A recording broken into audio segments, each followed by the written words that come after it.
Good morning, students. How are you doing? How are you? I hope you all are good. You all are feeling awesome at your home, and properly you are taking your classes, online classes, and study अच्छे से चल रही है आपकी. I hope. So today I have brought this video for youth class 12th. The topic is fertilization. So in this video we will going to be discuss about fertilization and their types. This is a second phase of sexual reproduction. In the previous video, as we were discussing about events in sexual reproduction, so there were 3 events in the sexual reproduction. First was that is pre-fertilization. We have already discussed about it in the previous video. Second is fertilization, and third one is post-fertilization. So today we will talk about fertilization. Okay, this is the second step. So start करते हैं कि first जैसे कि slide पर यहाँ पर लगा हुआ है कि fertilization और syngamy you can see here, and second is fertilization. So start कर लेते हैं. So first slide you can see here that is fertilization. होता क्या है, छोटी क्लास में आपने पढ़ा है, 7th में आई थिंक पढ़ा होगा आपने, 7th से लेकर 11th तक मोस्टली सभी क्लासेस में आता है. सो सेक्सुअल रिप्रोडक्शन है सबसे पहली बात, तो मेल एंड फीमेल ज़रूर होगा, यानी गैमेट्स ज़रूर होंगे. अब गैमेट्स होंगे तो उनके अंदर फ्यूज़न होता है. फ्यूज़न का मतलब उनका मिलना, मीटिंग अप. सो जब वो मेल एंड फीमेल गैमेट्स मिलते हैं, एक दूसरे के साथ फ्यूज़ करते हैं, सो उसको हम बोलते हैं फर्टिलाइजेशन. ओके, एंड देन उसके बाद फिर उसमें जाइगोट बनता है जब फ्यूज़न हो जाता है, और अगर वो 100% सक्सेसफुल हो चुका है सो जाइगोट बनेगा, एंड देन जाइगोट के बाद एम्ब्रो बनता है. ओके, एंड देन ऑर्गेनिज्म बनता है पूरा. Okay, so fertilization it is a fusion of male and female gamete, and then zygote, result is the zygote. Okay, so इसको सिनगैमी भी बोलते हैं. सिनगैमी क्यों बोलते हैं और फर्टिलाइजेशन क्यों, मतलब दोनों अलग अलग टर्म क्यों हैं? हालांकि दोनों का मीनिंग 95% एक ही है, पर थोड़ा सा एक चेंज कर देते हैं कि fertilization it is only a fusion of male and female gamete, but syngamy का मतलब क्या होता है कि it is a fusion of male and gamete and resulting formation of zygote. तो जाइगोट बनना कंपलसरी होता है सिनगैमी के अंदर. सो यहाँ पे देख सकते हैं syngamy is the process of fusion of 2 gametes to form zygote, while fertilization refers to the act और प्रोसेस ऑफ रेंडरिंग फर्टाइल. यानी कि फर्टिलाइजेशन एक तरीके का एक्ट है कि यहाँ पर सिर्फ एक्शन होने क्या वाला है, सिर्फ फ्यूज़न, लेकिन अगर जाइगोट बना है तो सिनगैमी. ओके, सो ये एक डिफरेंस है. बाकी वैसे कुछ डिफरेंस नहीं है, दोनों को हम इक्वलेंट मानते हैं. Fertilization joining of the sperm and the egg cell easily पता है, लेकिन सिनगैमी में गैमेट की फॉर्मेशन, फ्यूज़न होगा गैमेट्स का, एंड देन फॉर्मेशन हो जाएगा जाइगोट का, and then organism. So syngamy fertilization में सिर्फ थोड़ा सा एक डिफरेंस है जो कि आपको समझ में आ गया होगा. सिनगैमी में फर्टिलाइजेशन के बाद जाइगोट जरूर बनेगा, फर्टिलाइजेशन में जाइगोट का बनना ज़रूर नहीं है, सिर्फ हमें यहाँ पे फ्यूज़न कराना होता है. सक्सेसफुल रेट की हम बात यहाँ पे नहीं कर रहे हैं. ये कुछ पिक्चर्स हैं, जैसे कि this is ova and this is sperm. Okay, so समझ में आ गया होगा कि यहाँ पर फर्टिलाइजेशन होने वाला है, दोनों की मीटिंग अप हो रहा है.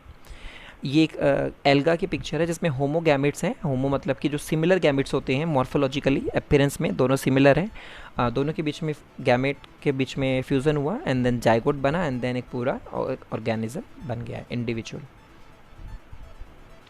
ये एक स्प्राउटिंग है, जब सीड स्प्राउट करते हैं तो उस पिक्चर को दिखाया गया है ईजिली तरीके से कि इनको हम स्पर्म बोलेंगे और इसको हम बोलेंगे जो सेंटर में है ओवा. ओवा के साथ फ्यूज़ करेंगे, and then fertilization will be takes place. Next है topic types of reproduction. Types of fertilisation.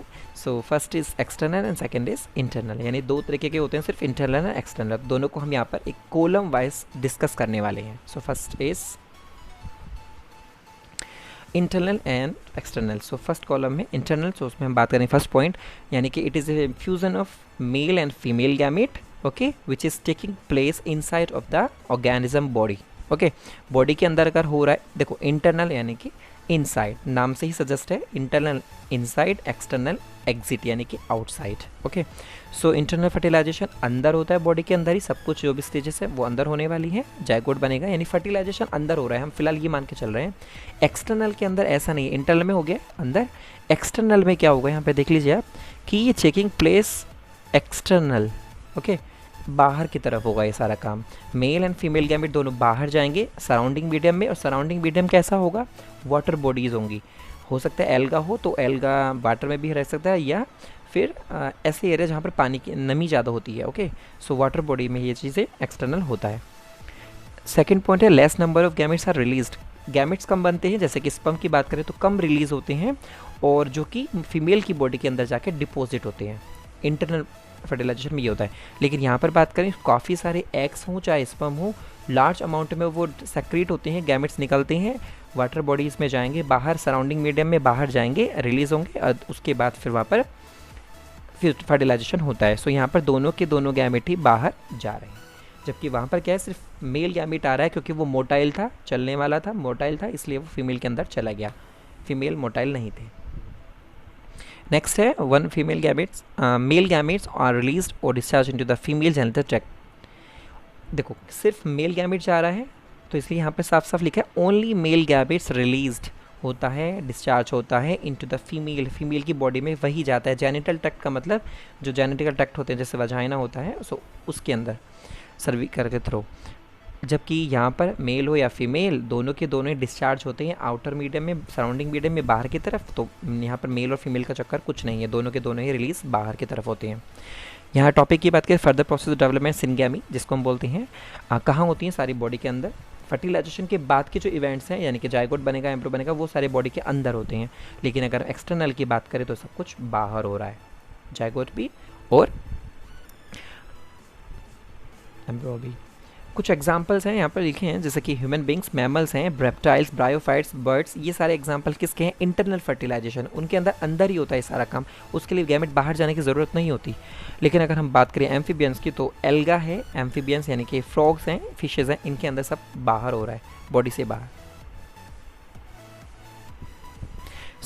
कुछ टाइप भी हैं खैर इंटरनल फर्टिलाइजेशन के, जैसे अगर मैं बात करूं इंटरनल फर्टिलाइजेशन के, तो 3 टाइप्स हैं, oviparity, viviparity and ओवो VV parity. Ovi देखो ओवी आ गया दैट मीन्स की एग्स, वीवी दैट मीन्स की offspring, okay, and ओवो vivi तो यानी कि जिसमें दोनों काम होते हों, एग्स भी बनते हों और बेबी भी बनते हों, पहले एग देन उनसे बेबी बनता है। ओवी पैरिटी में सिर्फ एग्स लेयरिंग होते हैं, एग देते हैं, ओके, उनके बाद ऑफ स्प्रिंग आते हैं बाहर आने के बाद। वीवी पैरिटी में बेबी आते हैं, यंग वंस आते हैं, ओके, उसमें दोनों। लेकिन यहाँ पर ऐसा कुछ नहीं, यहाँ पे सराउंडिंग मीडियम में सब कुछ हो रहा है, तो एग से ही वहाँ पर ओनली होते हैं। अब आते हैं, देखो हर एक चीज़ के कुछ ना कुछ फ़ायदे और नुकसान होते हैं। So now will talk about advantages of internal and external fertilization, दोनों के क्या क्या फ़ायदे होने वाले हैं, सो वो चीज़ें को हमको देखना है।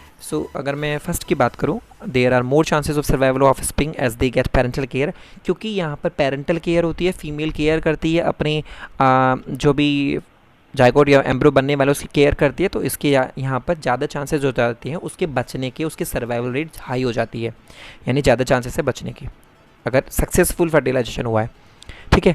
Even the rates of successful fertilization are much higher, अगर रेट की बात करें, क्योंकि फर्टिलाइजेशन हो गया है, सो उसके होने के बाद जो रिजल्ट आता है यानी जायगोट जो बनता है, तो सक्सेसफुल ज़्यादा केस की बात करें तो रेट इनकी हाई होती है, यानी कि मोस्टली केसेस में फर्टिलाइजेशन सही ही होता है, ओके।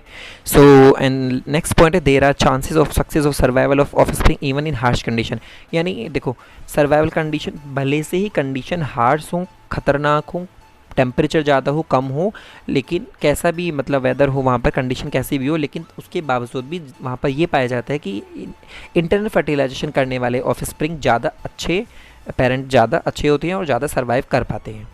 अब इनकी बात करें एडवांटेजेस की एक्सटर्नल की, तो offspring produce are high number, क्या क्योंकि दोनों से न्यूमरस गैमेट्स फीमेल और दोनों के मेल और फीमेल दोनों पार्टी वाटर में जा रहे हैं, सो दोनों की ज़्यादा चांसेस हो जाती हैं कि ज़्यादा ऑफस्प्रिंग बनेंगी, इनमें कम बनती थी उनमें ज़्यादा बनेंगी, ये डिसएडवांटेज में आएगा इंटरनल के।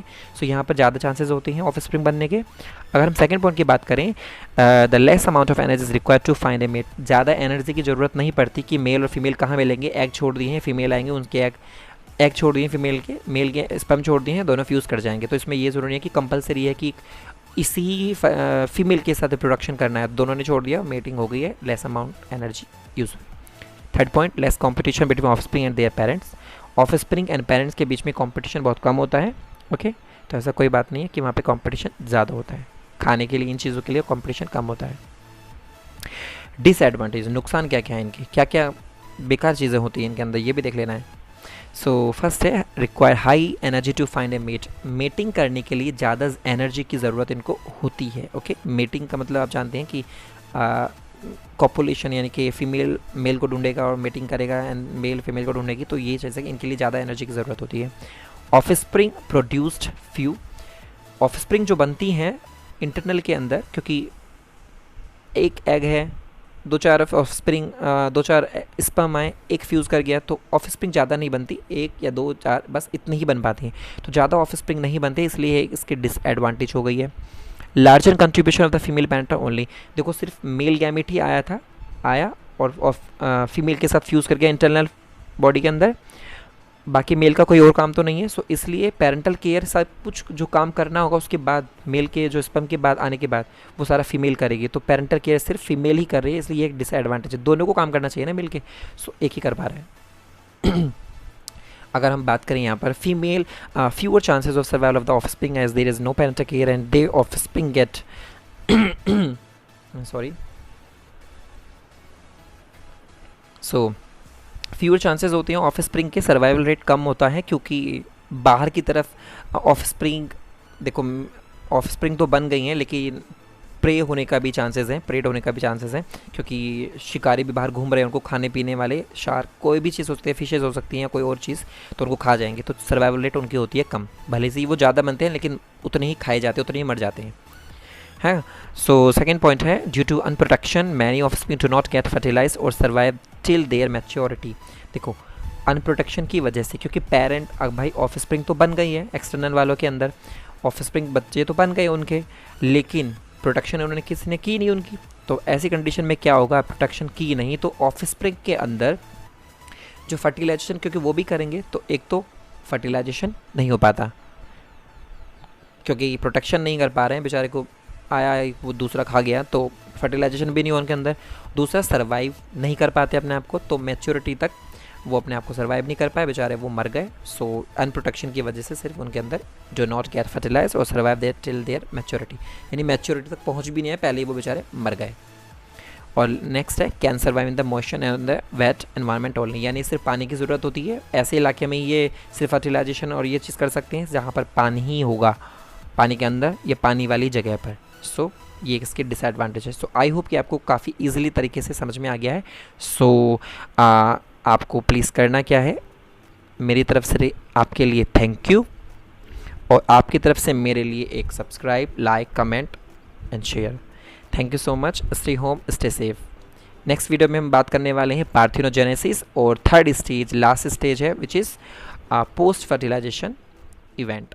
Okay, so thank you so much.